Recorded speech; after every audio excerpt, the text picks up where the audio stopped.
नमस्कार दोस्तों। आज हम लोग यूपी पैट से संबंधित कुछ बातें करेंगे। आज हम नई एक श्रृंखला भी स्टार्ट कर रहे हैं और वो बैंकिंग से संबंधित होगा। तो बैंकिंग के लिए आज पहला टॉपिक है, तो जिसमें है देखेंगे भारतीय वित्तीय बाजार। भारतीय वित्तीय बाजार क्या होता है, पहले इसके बारे में समझ लेंगे।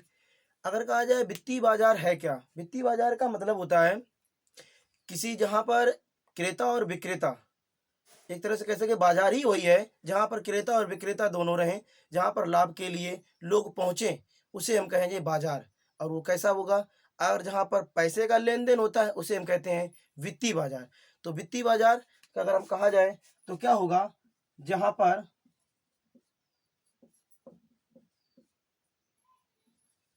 क्रेता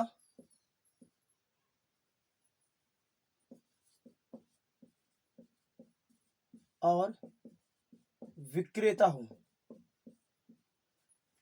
क्या कहलाएगा, वित्तीय बाजार क्या कहलाएगा, जहां पर क्रेता और विक्रेता होंगे उसे हम वित्तीय बाजार कहेंगे। जो वित्तीय बाजार होता है वो मुख्यतः दो प्रकार के मिलेगा। एक मिलेगा मुद्रा बाजार के रूप में, एक मिलेगा शेयर बाजार के रूप में। मुद्रा बाजार का मतलब है जहां पर मुद्रा का लेन देन हो उसे मुद्रा बाजार कहेंगे। और जहां पर शेयर, शेयर का मतलब होता है किसी का हिस्सा, जैसे कोई कंपनी हो उस कंपनी का हिस्से की बात करें, जैसे उस कंपनी में किसी कंपनी का एक हिस्सा लिया गया और वो शेयर जो 4%, 10%, 20% इस तरह से जो शेयर बांटा जाता है उस शेयर की बात करेंगे, तो उसी शेयर को हम लोग हिस्सा बोलते हैं। तो शेयर बाजार क्या होता है, एक तरह से शेयर बाजार पूंजी बाजार के रूप में काम करेगा। एक पूरी पूंजी होगी उसे हम कहेंगे शेयर बाजार के रूप में वो कार्य करता है।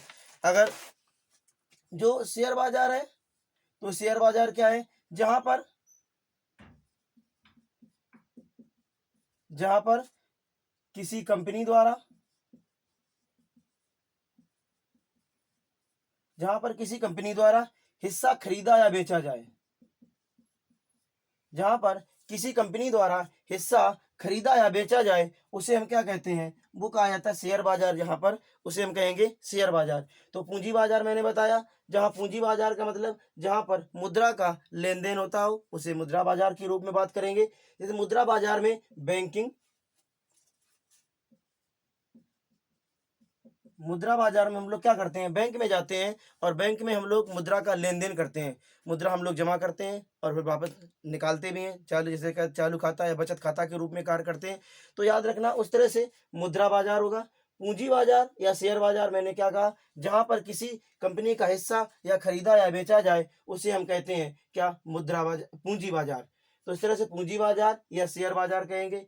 अब बात करते हैं जो मुद्रा होती है, वो मुद्रा कितने प्रकार में, मुद्रा होती क्या आखिर में।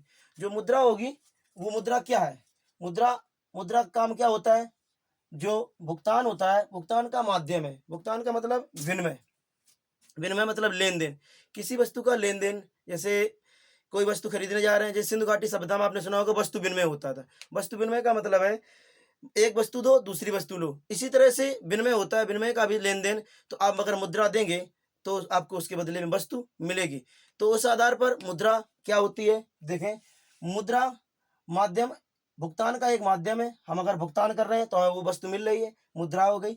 उसी प्रकार से फिर दूसरी बात लिखिए, यह यानी सभी प्रकार के लेन देन को स्वीकार करेगी। जरा इस पॉइंट को समझने की कोशिश करेंगे। स्वीकार करना का मतलब है अगर हम मुद्रा दे रहे हैं तभी हमें वो मुद्रा मिलेगी, अगर हम उसको मुद्रा नहीं दे रहे हैं तो हमें वो वस्तु नहीं देगा। इसका मतलब वो स्वीकार नहीं करेगा। हमको अगर कोई वस्तु दुकान पे खरीदने गए या पेन लिया, 5-10 रुपए का पेन लिया, 10 रुपए नहीं देंगे, 10 रुपए के बदले कोई हम वस्तु दे दे, कहें ये भी 10 रुपए की मूल की है, तो कहेंगे वो वस्तु विनिमय नहीं कहलाएगा। तो वो वस्तु विनिमय के अंतर्गत आएगा, लेकिन वो क्या होगा, भुगतान के रूप में मुद्रा का कार्य नहीं करेगा।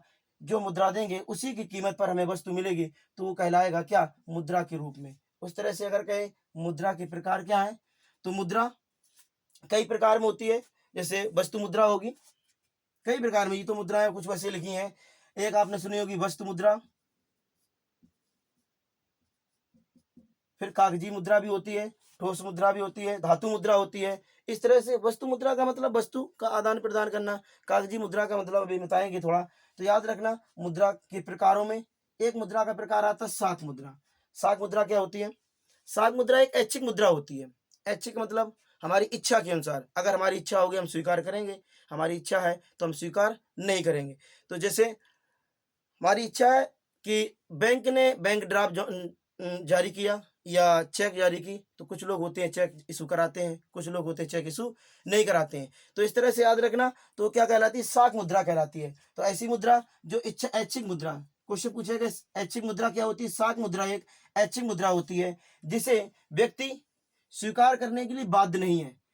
मैंने कहा ना कि अगर बैंक चेक जारी करे या बैंक ड्राफ्ट जारी करे तो व्यक्ति को जबरदस्ती नहीं है कि वह व्यक्ति अपने खाते के अंतर्गत चेक इशू कराए या ना कराए। तो याद रखना, तो इस तरह से क्या है, तो साख मुद्रा मैंने बताया ऐच्छिक मुद्रा है जिसे व्यक्ति स्वीकार करे या ना करे इसके लिए वह बाध्य नहीं है। इसके अंतर्गत जैसे उदाहरण पूछा जाता है, कहा कई बार क्वेश्चन आया साख मुद्रा कौन सी है, तो बैंक ड्राफ्ट साख मुद्रा होती है, बैंक चेक भी साख मुद्रा होती है। प्रतिज्ञा पत्र क्या होता है, प्रतिज्ञा पत्र एक तरह से आपने एफिडेविट सुना होगा, तो उसे कहते हैं प्रतिज्ञा पत्र। प्रतिज्ञा पत्र भी साखी मुद्रा की, हुंडी भी होता है, एक विनिमय पत्र। तो याद रखना ये क्या होते हैं, साख मुद्रा। बात करें दूसरी, गर्म मुद्रा क्या होती है, गर्म मुद्रा इसे हॉट मनी भी कहते हैं। गर्म मुद्रा वह मुद्रा होती है जो बहुत तीव्र गति से मार्केट में प्रवाहित हो या तरलता हो, बहुत तीव्र गति से बह रही हो, तो ऐसी मुद्रा क्या कहलाएगी, हॉट मुद्रा कहलाएगी। तो देखें जरा, क्या वित्तीय बाजार में जो शीघ्रता से पलायन कर जाए, वित्तीय बाजार में जो शीघ्रता से पलायन कर जाए, पलायन का मतलब है बहुत तीव्र गति से एक बाजार से दूसरे बाजार में चली जाए, उस मुद्रा को क्या कहते हैं, तो याद रखना उस मुद्रा कहते हैं गर्म मुद्रा या हॉट मनी। और दूसरी बात, या जहां पर लाभ की संभावना ज्यादा हो, यह मुद्रा वहां पर ज्यादा प्रभावित होती है। लोग, जैसे किसी के पास बहुत ज्यादा पैसा रखा है तो व्यक्ति पैसा का उपयोग वहीं पर करता है जहां उसको लाभ की आवश्यकता ज्यादा होती हो, तो याद रखेंगे उसको। तो क्या कहेंगे, गर्म मुद्रा। दुर्बल और सुलभ मुद्रा क्या होती है, जब कोई मुद्रा मार्केट में ज्यादा मात्रा में हो और जिसकी मांग ज्यादा हो लेकिन आपूर्ति कम हो, तो जैसे सुलभ और दुर्लभ का मतलब क्या है, सुलभ का मतलब जो आसानी से, और दुर्लभ का मतलब है जो बहुत आसानी से प्राप्त ना हो। आसानी से प्राप्त तभी नहीं होगी जब उसकी आपूर्ति क्या होगी, कम होगी। जब उसकी आपूर्ति क्या हो, कम हो जाए। आपूर्ति का बाजार में आवश्यकता ज्यादा है मुद्रा की लेकिन वो बाजार मुद्रा है नहीं, तो उसे कहेंगे दुर्लभ मुद्रा। सपोज करें घर में जैसे आपने पैसे मांगे, तो घर में पैसे ना होने की बदौलत आपको पैसे नहीं, इसकी पूर्ति नहीं है, घर में आपकी पूर्ति, पैसों की पूर्ति नहीं है, इसीलिए वो दुर्लभ। दुर्लभ का मतलब है घर में आसानी से प्राप्त नहीं हो पा रही है, यानी मांगने वाले घर में 4-5 भाई हैं लेकिन पैसा उतना नहीं है, तो याद रखना उस प्रकार की मुद्रा तो क्या कहलाएगी, दुर्लभ मुद्रा। सुलभ मुद्रा जो आसानी से प्राप्त हो जाए, घर में अगर आपके पास पैसे बहुत ज्यादा हैं, कोई 10 भाई 3-4 भाई हैं, 3-4 भाई सभी भाई मांग रहे हैं पैसे, तो सभी भाइयों को आसानी से पैसे मिल जाएंगे। आसानी से अगर कोई चीज प्राप्त हो जाए तो उसे हम सुलभ कहते हैं। तो याद रखना ऐसी मुद्रा जहां पर मुद्रा की मांग ज्यादा हो और मुद्रा की आपूर्ति कम हो, यानी पैसे घर में बहुत सारे पड़े पड़े हैं लेकिन मांगने वाले कम लोग हैं। याद रखिएगा, मांग क्या है, बहुत कम है लेकिन खर्चा, याद रखेंगे इस तरह से, आपूर्ति ज्यादा है, घर में बहुत ज्यादा पड़ी हुई है लेकिन मांगने वाले 10 ही, बहुत कम है, तो याद रखना इस तरह सुलभ मुद्रा कहेंगे। कागजी मुद्रा क्या, कागजी मुद्रा आज की डेट में कागजी मुद्रा, तो कागजी मुद्रा एक तरह से वैधानिक मुद्रा के रूप में कार्य करती है। और कागजी मुद्रा उस तरह से भी आएगी, बैंक चेक के रूप में कागजी मुद्रा मिल जाएगी। लेकिन वैधानिक मुद्रा, क्वेश्चन यहाँ से बहुत ज़्यादा बनता है, निम्नलिखित में से कौन सी वैधानिक मुद्रा है, तो याद रखना कागजी मुद्रा एक वैधानिक मुद्रा भी है। यह विशेषकर कागजों पर एक क्या है, प्रतिज्ञा पत्र है। कोई कागज ले लिया, जैसे आपने कागज लिया और उस कागज पर आपने कुछ लिख दिया तो आपकी मुद्रा नहीं मानी जाएगी। लेकिन अगर किसी सरकार द्वारा किसी कागज पर सिग्नेचर करके जारी कर दिया जाए तो वो क्या मानी जाएगी, तो उसे हम कहेंगे कागजी मुद्रा। उसे हम मुद्रा के रूप में, जैसे बैंक होता है, बैंक चेक जारी करता है, बैंक जब चेक जारी करेगा या आरबीआई जब नोट जारी करता है कागजी वाला, अगर आरबीआई की सिग्नेचर नहीं है तो हम कहेंगे वो वैधानिक मुद्रा नहीं है, तो उसे हम स्वीकार नहीं करेंगे। अगर आरबीआई को उस पर सिग्नेचर है या सरकार द्वारा मान्यता प्राप्त है तो वह मुद्रा चाहे कौन से कागज पर छाप के लिख दी जाए तब भी वो कागजी मुद्रा मानी जाएगी। तो उस तरह से याद रखना ये वैधानिक मुद्रा भी है। और ये विशेषकर किसी कागज पर लिखा गया एक प्रतिज्ञा पत्र है। उस प्रतिज्ञा पत्र का मतलब वहां पर लिख दिया जाएगा कि मैं धारकों के लिए यह स्वीकार करता हूं कि यह मुद्रा सभी के लिए लागू हो। और जब मुद्रा आरबीआई अगर इसको जारी कर देती है, तो जब आरबीआई जारी कर देगी तो उसे सभी को स्वीकार करना पड़ेगा, चाहे किस कागज पर जारी कर दी जाए। तो इसीलिए याद रखना, तो इसे स्वीकार करने के लिए बाध्य सभी को इसे स्वीकार करना पड़ेगा, चाहे किसी भी कागज पर लिख दी जाए, चाहे बहुत सा रद्दी से कागज हो, चाहे किसी तरह भी कागज हो।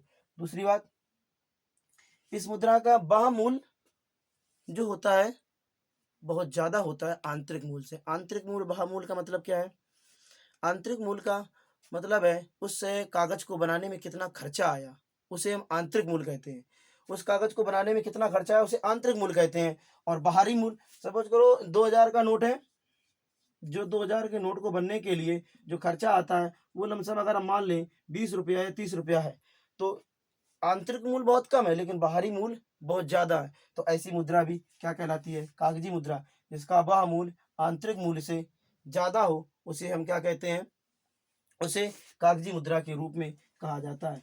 आगे अगर कहा जाए वास्तविक मुद्रा, इसके बाद एक और मुद्रा समझेंगे आती है प्रमाणिक मुद्रा।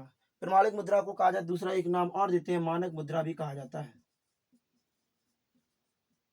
प्रमाणिक मुद्रा का एक नाम और होता है मानक मुद्रा। तो मानक मुद्रा का क्या मतलब होता है? मैंने अभी बताया, मैंने कहा वास्तविक मूल आंतरिक मूल के बारे, अगर इसका आंतरिक मूल कम है और बाह्य मूल ज्यादा है, लेकिन यहाँ पे क्या है, यहाँ पर वास्तविक मूल और आंतरिक मूल दोनों बराबर होते हैं। जैसे एक सोना का सिक्का ले ले, सोने के सिक्के, सोने के सिक्के की बात करें तो ये सोने का सिक्का जितना बाहरी मूल होगा उसका उसका आंतरिक मूल भी होगा। वो तो याद रखना, वहां पे क्वेश्चन इस तरह से बनता है, ऐसा मूल जिसका वास्तविक मूल उसके आंकिक मूल से या बाह्य मूल से बराबर हो, उस मुद्रा को क्या कहते हैं? तो उस मुद्रा को मानक मुद्रा या प्रमाणिक मुद्रा कहा जाता है। इसके बाद में तरलता एक टॉपिक और है, शब्द है तरलता क्या होती है। तो तरलता को समझने के लिए जरा देखेंगे।